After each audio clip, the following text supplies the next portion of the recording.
I saw my buddy Jill out in the park, out in Freedom Park the other day, and she said she really enjoyed the podcast and she had listened to the episodes with my therapist, Tammy Bell, with my buddy Mimi, and with Joan. So several different of the recovery episodes, kind of a theme that weaves into the old podcast here.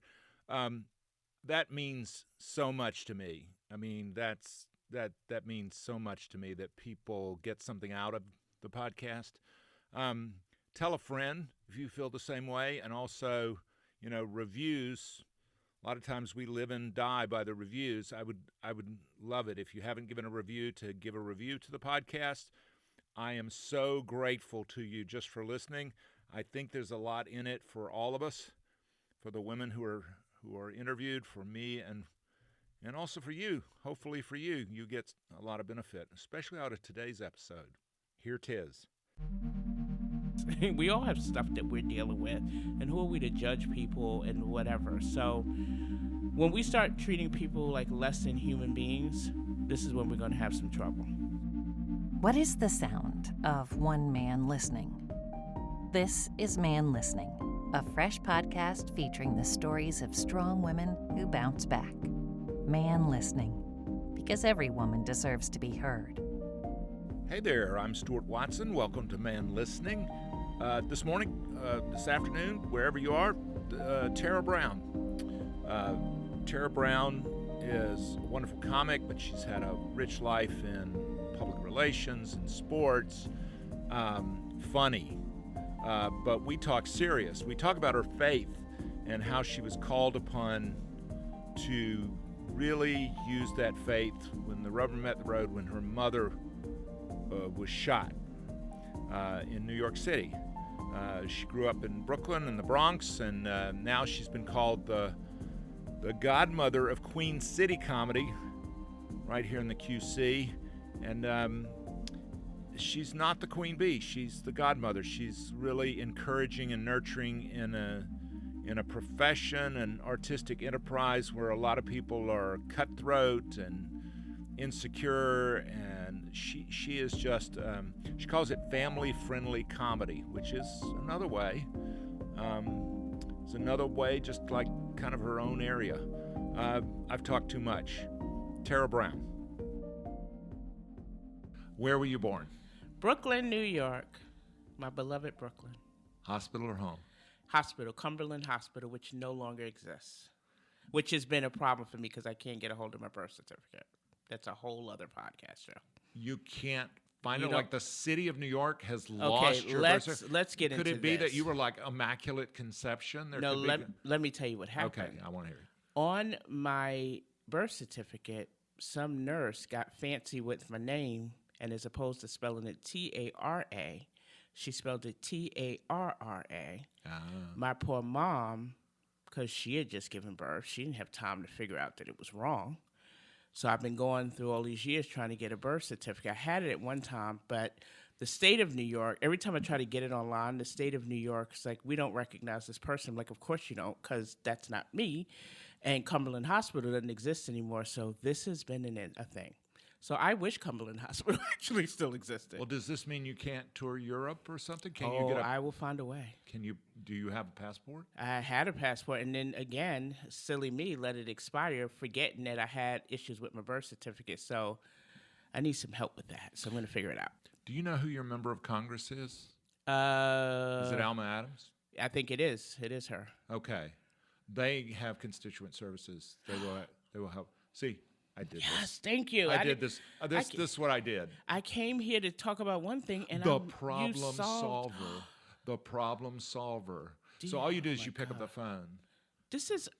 My mind is so blown right now, and we just got into this. Yeah, That's why you pay your income That's taxes. true. Assuming. Exactly. Assuming. Well, let me think before I call her. Let me make sure. She might have me on the list. Like, get that together first. Yes. No, but thank you. That's helpful to know. So, do you think of yourself as a New Yorker? I am I love being from New York. People are sick of me saying I'm from New York. I don't care. I love everything about being from New York. And I'll tell you why. I think I always tell people this. I was in New York during 9/11, and if you lived through that and saw how wonderful that city came together, you are so proud. Like that is a flag you raise really high. Like you wave really proudly. I love being from there, but the way the city came together and just loved on each other and took care of each other, and so I'm always. I will wear that mantle proudly. I'll tell you something funny. Last night I did a show at a retirement community, and a guy comes up to me and he goes, "Where are you from?" And I said, "Sir, I've never met you, but I can almost guarantee you I'm from where you're from." And I said, "Where are you from?" He said, "I'm from the Bronx." I said, "I knew it." Like I can hear it in his voice. So I always spot my people. Yes. Yeah. Okay, where in Brooklyn? I come from Brooklyn, from two of the toughest neighborhoods in Brooklyn, Brownsville and Bedford-Stuyvesant. Wow. Yes. So a lot of times in my comedy, I talk about my age. 50. I'll be 53 in a few weeks. And a lot of people get weirded out talking about their age. But see, I come from a place where a lot of people didn't make it to 53. So this is why I am very proud to say my age, because I come from two of the toughest neighborhoods in Brooklyn. Mm-hmm. And I survived it. For your mother, you're number what of how many? I'm an only child. Wow. Yeah, my mama's only baby. Wow. Yes, and I was just raised by a single mother, so she's an amazing lady, and she's my best friend. Is she down here now? She is in a little rural town called Chadburn, North Carolina, so she's 2.5 hours away. And in an odd kind of way, I followed her, so when she moved to Chadburn, that town was way too small for this Brooklyn girl. So I needed to figure out the biggest city closest to her that I was going to live in. So it was going to be either Charlotte or Raleigh. And I do PR in my professional life, and I always wanted to do sports PR. And as this saying goes, you ever want to tell God a joke, tell him about your future plans. So I thought, I'm going to go to Charlotte and do sports PR because they had the better sports team, professional sports team. Didn't do sports PR when I got here, but that's how I ended up in Charlotte as opposed to in her small town. Well, what kind of sports PR? What appeals to you? Like I love PR in the sense that it's a profession that's highly transferable. Like you can do it in one industry. My background is I used to do it in books. I'm now doing it in television, but I used to do it in books. But the good thing, it's a very highly transferable skill. So I figured, come work for the Panthers. Or at the time when I moved here, it was the Bobcats. And so, but it was like, no. Yeah. Well, what sports do you enjoy? What's your favorite? Baseball. Really? And who's your team? The New York Yankees. Oh. I don't. God, you know I what's so hated to hear funny? that. I love when people. Longtime Braves fan. Oh, okay. Well, we had a rivalry. One of my favorite times during baseball is that when you had Glavine and Smoltz and Maddox and the Braves and Yankees were having those great rivalries. But remember that commercial? It was during the time when Mark McGwire and Sammy Sosa were hitting all those home runs. And they did this really great commercial with, it was Greg Maddox and who's the other pitcher? Tom Glavine. And he was like, I don't know, man, chicks dig the long ball. that was my favorite commercial. And I got a T-shirt with that. And people who didn't understand baseball thought it was just like some double entendre thing, which it was. But I was like, but it's a baseball reference. But I'm a diehard baseball fan. I sense in you that you're a huge people person. I am. It's funny because so much of my life is, I'm on, whether it's PR, whether it's comedy. And so I like to say that I'm an introverted extrovert because when I shut it down, I like to shut it down. Like I'm all about people. And my whole thing is and the nature of being a PR person is like you promote everyone. Like it's never about me. It's always about promoting, who I'm working with, or I just like seeing people win and seeing people be happy and, however I can help with that. I love that. Even with my comedy, I always say that, if I want to be able to have you leave a show with me and it better than when you walked in. So you're right. It's always about kind of people and watching people and enjoying people be happy. So that's true. How do you do, as someone in the promotions game, how do you do self-promotion? Well, it's funny because I tell people if I'm a PR person, I can't get PR for myself, then I should stop doing it. It's funny you should mention that because probably like 2 or 3 times a year, I host a clean comedy show at the Comedy Zone in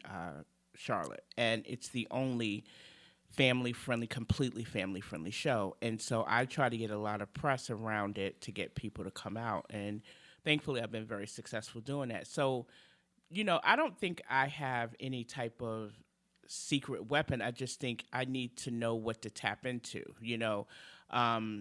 and it's all about messaging, right? What are you offering that other people are not offering? So there are tons of comedians, right? Not everyone's doing clean. Not everyone's doing family friendly. I remember at one of my shows, I pretty much knew everybody who was going to be there because either I work with them, I knew them from church or something. But I saw this father walking. He had two teenagers. I didn't know him, so I went up and introduced myself. And I said, "Hi, I'm Tara." I was like, "Hey, how did you hear about the show?" And he said he saw it somewhere, an interview I did or something. And he said, "I'd never been able to bring my kids to a comedy show before." And I was like, wow. So knowing that type of thing makes me know that this is how I need to kind of be on message with when I need to promote this. It's like, this is the only thing you can bring your kids to, and they can have a good time. And I told my coworker, it's so funny. The first time I did this show, and I was so excited, he brought his daughter, and she looked to be about 8. And this kid looked like she didn't want to be anywhere near this. And so I'm like hugging everybody. And she looked at me like stranger danger, like, don't touch me. And so after the show, she comes running up to me to hug me. She goes, "That was amazing." And I said, "You had fun?" She goes, "I had so much fun." And so that little girl is my why, so she's the reason I keep going on. So I don't necessarily think I mean, obviously, having done PR, I probably have more contacts than the average person would and know who to reach out to. But honestly, it's about just like honing your message and the right thing at the right time. Where do you go to church? The Park with Bishop Claude Richard Alexander Jr. is my pastor. Okay, how long have you gone there? Since I moved to Charlotte, which was in 2003. So I've been a member of the Park since then. How did you settle on that? How did you find a church home? Well, it was interesting because when I moved to Charlotte, I did not know anyone. I knew no one here. And the other thing that was tough about moving here is I worked from home. So I moved to a new city and had no reason to go outside. So that was just like brutal. So every week I would go someplace to try to, do things. I always tell people, I used to go to movies every Friday, and I went to see the movie Elf one Friday, and I broke out and started crying because it was so New York centric that I missed home. And a woman walked by. She goes, "Are you okay?" I was like, "I moved here and I don't know anybody." And but then I kept hearing things about the park, and I was like, "I'm going to try it." And so I went one Sunday, and it just felt like home. And I've found my people in the sense of community, and it is such a loving place and so supportive, and just I just love it so much. So it's like once I got connected to that church, honestly, is when I felt more connected to Charlotte. Yeah. Yeah. There's the famous line, it may have been MLK, said the 11 o'clock Sunday morning is the most segregated hour in America. Why is that, do you think? I don't know. But what's interesting is like in our church, we have such a mix of people. So I understand that sentiment so well, but I think culturally, we share, we have different experiences. But I went to a church here one time, and I won't say the name of it, and it was such a cold experience, and it was heartbreaking to me because at the park, I used to be a greeter. And so I welcomed everybody. And to be perfectly honest with you, if you were of a different background, we welcomed you probably even more because we wanted you to feel like you belong, this is your place too. I remember going to this particular church, and it was the coldest feeling I had ever felt. And I was like, no church should ever feel like this. And I would never want anyone to feel like that. That's why, honestly, when that whole thing, the murder happened in Charleston, when the guy went in there and killed the people, the thing that broke my heart most about that is I know these people in the sense that I understood that when he walked in that door, they made him feel like, oh, no, come on. You know what I mean? And to think that he did that to these people who probably welcomed in just really crushed me because, like I said, I belong to a church that does that makes you feel welcome. Hopefully we're understanding that, when we get to heaven, if you believe in that thing, which I do, it's like everybody there is not going to look like you. You know what I mean? It's going to look like everybody. So I think once we figure that out, we'll start kind of realizing that, we can worship together and have a good time together and that sort of thing. What church did you grow up in? I grew up in a Baptist church. I went to Brownsville Community Baptist Church, and my mom is a preacher, a.k.a. Preacher's Kid, Brian. PK, I'm a PK. So I went to Brownsville Community Baptist Church, and it was one of those things where when you're a kid and your mother's like, you're going to church on Sunday. And I was like, I don't want to go, but you're forced to go to church. But then when I got to be a certain age, I was like, I'm not really getting anything out of this. So I told my mom, I was like, I'm not really get anything out of this. So I went to another church, which was called Elam International Fellowship, which was pastored by a wonderful man who has since passed away named Bishop Wilbur McKinley. And I feel like there is when I started coming into my own spiritually and understanding, like, needing faith for myself and not, like, having my mother's faith. And then when I came to Charlotte and got involved in the part, and this is so funny. I don't even know if my pastor remembers this because now I know him. I have to ask him if he remembers this. One time I saw him in the Cheesecake Factory and, like, completely lost my mind. Like, you know how you see someone, you're like, oh, my God. And then he was just like, hi. And I have to ask him if he ever remembers, like, how nutty I went when I saw him. You thought he was a rock star? Yeah, I treated him like he was a rock star. And he was just like, hi. And I was like, oh, my gosh. So it's so funny. I have to see if he remembers that. But then, and he is so incredibly, I adore my pastor. And he's just been so super supportive of me and encouraging me with my comedy and everything. A lot of Christians can point to a moment where they joined the church, or sometimes they'll say, quote unquote, got saved. Can you point to a specific moment where you said, I'm making an intentional decision, or I got saved at age blank, I joined the church, whatever? Yeah. For me, I don't think it was that, because I felt like I got baptized, I feel like when I was 14. And again, I think it was a lot of my mother, like, pushing this on me. So for me, it didn't feel so organic. But I think as I've gone on and had life experience, I got faith for myself. So I can't point to one moment and say, that's the moment I remember. But throughout my life, I've had these different instances where I just, felt God with me, and just it made such a difference. I'll tell you an interesting story. My mom actually got shot with a stray bullet when we were in Brooklyn, and it was one of the most terrifying moments in my life. But and I remember having to lean very heavily on my faith during that time. But how old were you? Oh gosh, when that happened, I was some point in my 30s, but it's actually a funny story now. It wasn't funny then. My mom got remarried one day and shot the next. And it was crazy. But what was interesting about it is, I can laugh about it now. At the time, it was terrifying. But my mom had gone out with her husband, and they had gone out for the day, and they were parked in the car. And they were talking. And then apparently, when they got ready to get out both sides, these two guys were shooting at each other. And he shot her, and she got shot in the back of her hip. And so everyone, like, hit the floor. And the husband says, let's go. And she goes, I can't go with you. I've been shot. So so I'm nowhere near that. I, at the time, was living with my grandparents. And I remember sitting, having dinner at the table with my grandfather, and my grandmother's answering the phone, and I just hear her say, what? And she hands the phone to my grandfather and said, here, someone said Margaret got shot. And I was like, I'm sorry, what? She just said it so casually. And so we're trying to figure this out. What I didn't know when they called me was that I didn't know where she got shot. And I remember my mother had just bought a fur coat, and I didn't know I didn't know the details. Yeah, so I feel like I've had moments in my life where I've had to rely and lean on my faith a lot. Who was Jesus? What did he actually say, as opposed to words that are attributed to him? What do you believe? What can we generally settle on he actually said? For me, I didn't grow up with my dad.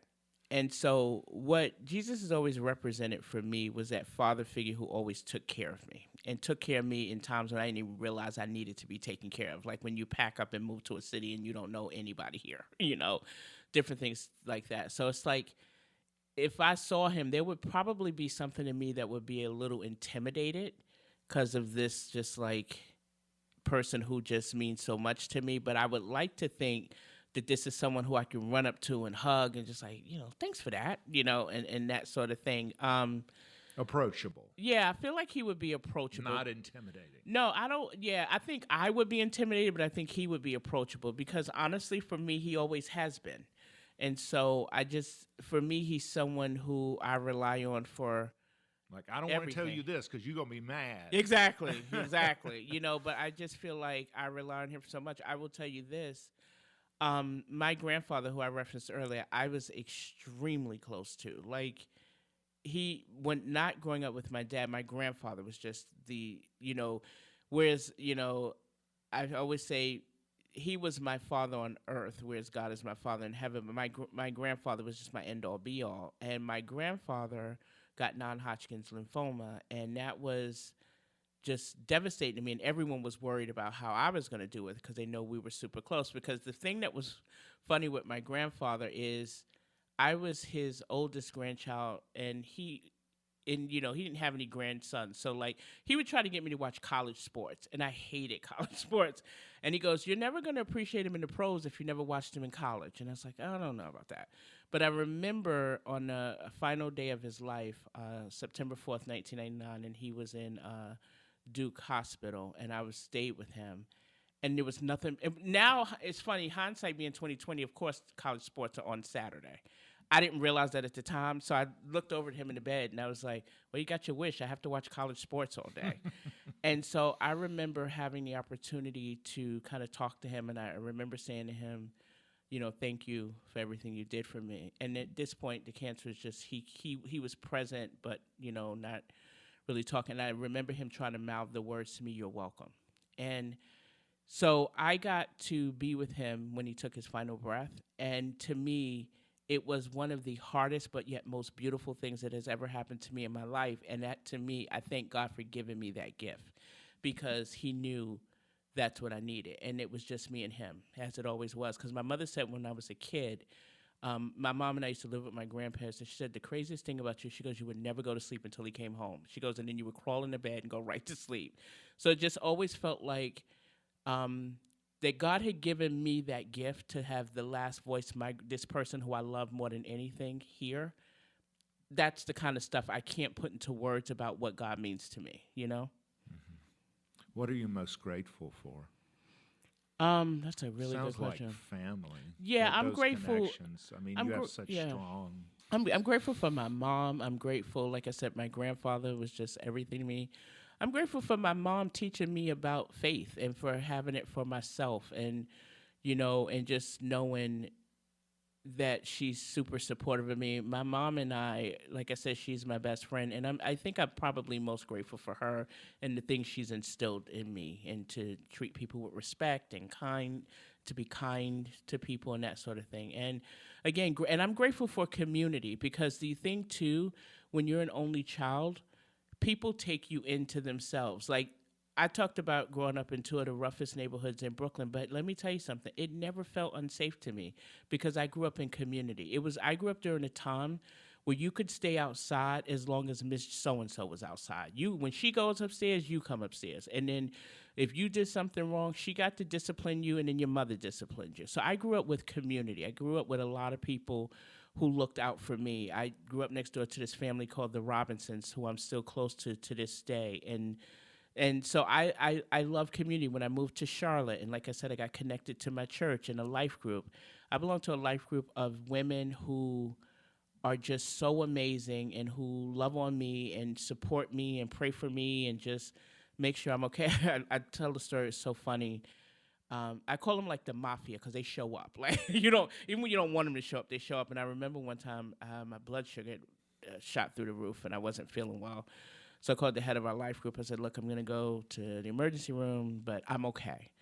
And so I'm in the emergency room, and I'm watching like an episode of Law & Order or something, and I hear one of the women yelling, where's Tara Brown's room? And I was like, oh, my God, the mafia's here. But, like, they don't mess around. So I'm thankful that I belong to this community. So community is important to me. Family and community is things I'm grateful for. After Black Lives Matter, what do you think we are called upon? How are we called upon to shift? What would Christ call upon Christians to do in that historic moment? For me, Christianity starts and ends with love, right? And I just feel like if we follow the example of Christ's love, we will be fine. But it's just like when people start bending Christianity to mean what they need it to mean, or to kind of, make their points be what they need to be, that's where it gets really diluted and crazy. Love your neighbor, things like that. So when do we stop? You're my brother. You know what I'm saying? Like, I'm going to treat you like I'm going to treat a biological brother. And the thing that hurts me more than anything is to watch our people just cast people aside and just wave a Christian flag. I'm like, everybody who says they're Christian are not following Christian principles. So I get really upset when I hear people say things that are in the name of Jesus that are not in the name of Jesus. So for me, like when they try to say, they have one, and I don't want to get into kind of castigating a particular group, but when you have one issue that you're concerned about, i.e. abortion, but you don't care about, refugees and immigrants and that kind of thing. You care about, life at conception, but you don't care about the life that happens once people are born. I have a problem with that. So if you're going to care about this, you got to care about all of this. So I think when people start picking and choosing the things they're going to care about, it's like, oh, that's Christian, but that's not Christian. That's where I think we run into problem. One of the most powerful movies that was kind of a one and done for me, I was like, I can never watch this again, was the movie 12 Years a Slave. And when these slave owners were using the Bible for their needs so that they can get these slaves to obey, but just, casting out other things. It was so incredibly disturbing. And so that's for me what like, if it starts and ends with love, and if we start treating people and seeing people as God sees us, because, the funniest thing is, like, we're sitting here casting judgment on other people, but we start pulling back the layers. We all are a mess. We all have stuff that we're dealing with, and who are we to judge people and whatever? So when we start treating people like less than human beings, this is when we're going to have some trouble. Brian and I were just talking before the show about comics, that comics are notoriously, among all performers, who are pretty messed up to begin with, whether they're actors or musicians or whatever, comics seem particularly damaged.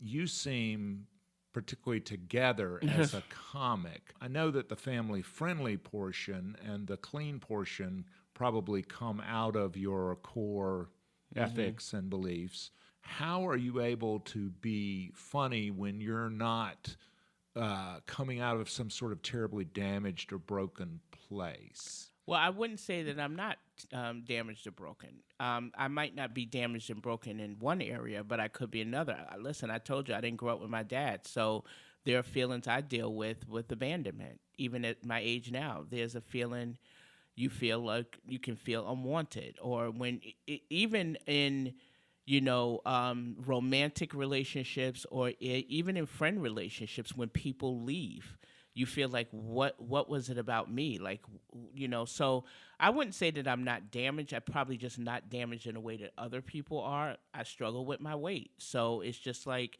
those are things I deal with every day. Am I good enough? Did I not get this opportunity because I was overweight?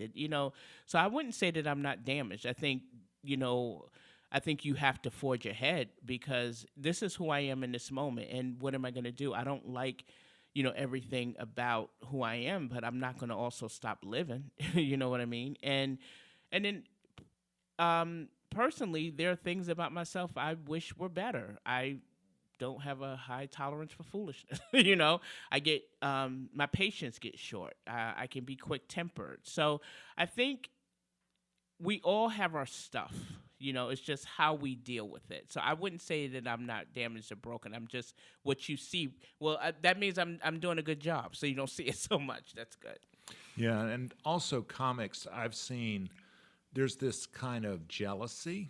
Oh my gosh. And I've seen actors who are genuinely supportive of one another. Some of them will try to cut the legs out from somebody, but there are certain artistic communities where someone is genuinely happy when someone else gets the gig because they're like, well, mine will be down the right, like whatever. So, to what extent, like, how are you able to, if you see somebody else blow up or they get the gig, how are you able to say, you know what, I really am happy for that person, or if this is supposed to happen for me, it'll come, whether it's money, fame, power, limos and, trips back to New York, your HBO special, your Netflix special, Speak it. Yeah.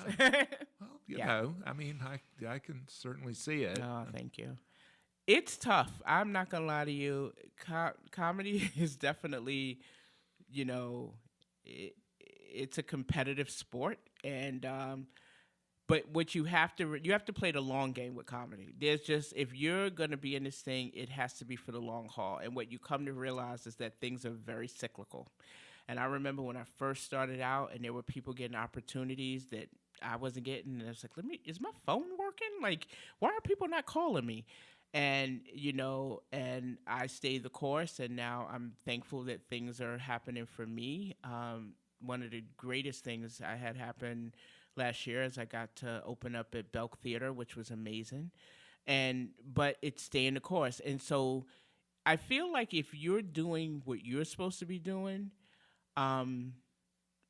you can be happy for other people. But I'm not going to lie to you. It gets tough. When you see someone get an opportunity that you thought you would be good for, if a comic tells you differently, they would be lying.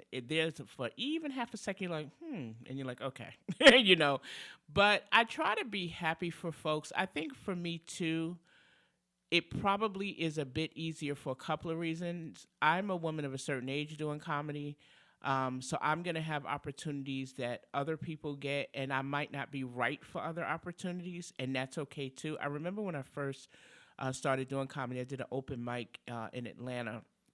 And afterwards, the guy who was booking the room came up to me and says, "You're really funny." He goes, "I just want you to know you're going to get booked on shows for reasons that have nothing to do with you being funny. They might need a black woman on the show. They might need an older woman on the show." And I was like, so I kept that in the back of my head that, you might not get booked for a variety of reasons that don't have anything to do with you not being the funniest person in the room. I think a lot of time, and I've experienced jealousy 100% in this, and but I think the best way to combat that is you have to have tunnel vision with this. You have to keep moving ahead and doing your thing. And again, like I said, I work clean. So again, there are a lot of different lanes that are going to be opened up to me that won't be opened up to someone who works blue. I get, in addition to doing clubs, I can do churches and corporate, and I've done casinos. And, last night I did something at a retirement community. And it's funny, the older guy said to me, who I told you is from New York, he goes, "You can tell us dirty jokes. We'll be okay." I said, I don't have any, sir, but okay. So I think it's probably I won't say easier, but I tend to not get jealous because I have a different lane. And again, I'm like, if someone's getting something, that wasn't my lane. I'm like, and I'm so happy for a lot of, my comedy colleagues who are winning. The other thing for me is I try to be super supportive of the women in our comedy community because it's tough being a woman comic. So I've always tried to make myself available to people who needed me to be. And it's so funny. One of the comedians, a comedian named Chris Mons, gave me the nickname, which I adore. He calls me the godmother of the Charlotte comedy scene. So I wear that with pride. So I try to be here for anyone who needs me to be here. And yeah. But it is a very competitive community. There's something hugely different about being the godmother than being the queen bee. No, I don't want to be I mean, because godmother is supportive, nurturing. Yes. And all that. And that's what I've tried to be, and I really hope that I have been to comics on our scene. So when he gave me that name, that just touched me, and I really wear that with the sense of responsibility. Yeah. Yeah. Well, God bless. You too. The road to comic is relatively narrow and relatively prescribed. Yeah. And that means you're subject to like nice big cushy audiences like the Belk, but you're also like doing laundromat openings or whatever. You're doing I've done the pizza bar opening. Oh, yeah. But it's funny because I love it. It's all very, that's the other thing with this thing. Stay humble.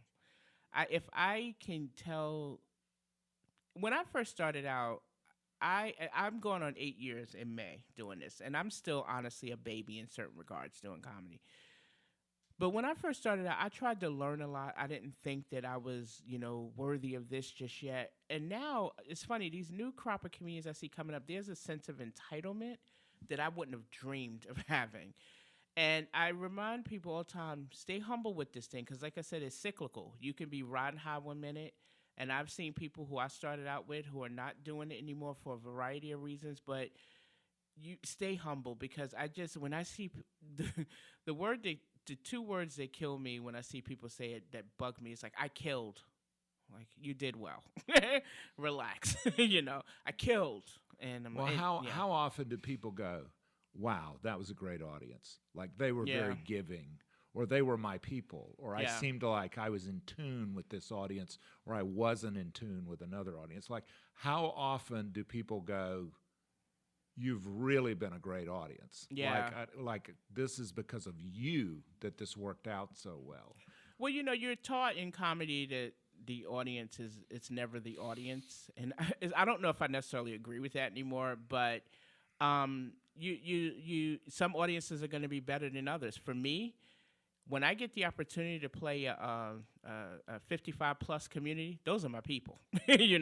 That's always going to be a more fun room for me than, I'm not your comedian who would work in a college campus. You know what I mean? So I just think anytime you have something that's relatable, and it's funny because comedy is just, man, when you think about, again, you never know what a person is walking into the room with. And I remember doing a show once, and afterwards a girl came up to me. She's like, my dad recently died, and it's the first time I've been out the house. Thank you for helping me to laugh. And I'm like, oh my gosh, but you get to do that and help impact someone's day is so amazing. The fact that you can think of something in your head, form it into a joke, and someone thinks it's funny, there's no better feeling like that in the world. You need to make it easy for them to laugh. Say it's okay to laugh. You're not working for me, I'm working for you. Exactly. And I'll tell you this, we talked about me at Belk, and that was the most amazing experience of my career. But I was telling jokes to a room of 2,181 people. You never forget that number. 2,181 people. The law of averages is I'm going to make someone laugh. When you really have won is if you're in a room of 10 people and you can make those 10 people laugh. And I remember saying that to somebody recently. I said, that is more of a challenge right there. You have a large room of people, you're going to get people to laugh. I said, but when you can make a small room, and I remember doing an event at a church, and we must have had 8 people. And I must have did like 45 minutes or something, and I made those 8 people laugh. That, to me, that's when you win. And so even last night when I did this event at this retirement community, half the people were deaf. And it was so funny because half the room said, you're too loud. She's not loud enough. And I'm trying to temper my voice to help. So I'm telling jokes like this. And so afterwards, the woman comes to me back. She goes, honey, you were cute, but we could hardly hear you. Oh, so it's just, but it's love. I love it because it builds your character. And so it's great.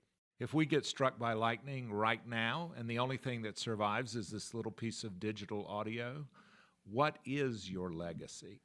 Oh, my gosh. I would like to think my legacy is I rooted for people. I cheered them on. I helped people in some sort of way that people felt better after having been around me.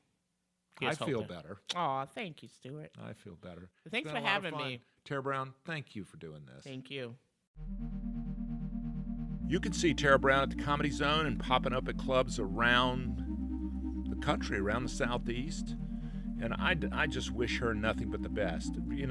Really talented. And I think she's reaching the people she needs to reach. She's really spreading a lot of joy. And so I just hugely admire her. Thank you, Tara Brown. Man Listening is a production of Unmediated LLC in cooperation with the Queen City Podcast Network and Balto Creative Media. Allison Andrews at Andrews Creative and Rachel Clapp Miller are developmental producers. Sally Higgins at Higgins & Owens tries to keep us legal. Our music is A Day at the Park by the group Pictures of the Floating World. Your announcer is Catherine Smith. That's me. Please go to our Patreon page. You'll find us at patreon.com. Look for Man Listening, one word, no spaces. We hope you'll join us by becoming a member. A small investment can raise up the conversation. If you want exclusive member merch like a t-shirt, we can arrange that too. A huge shout out and thank you to everyone who has supported Man Listening from the very beginning. We're getting ready to do some things differently along the way, and I hugely appreciate the people who were there in the very beginning and have stuck with us. So thank you for listening. Don't forget to support us at Patreon. We believe one voice can change the conversation. Thanks.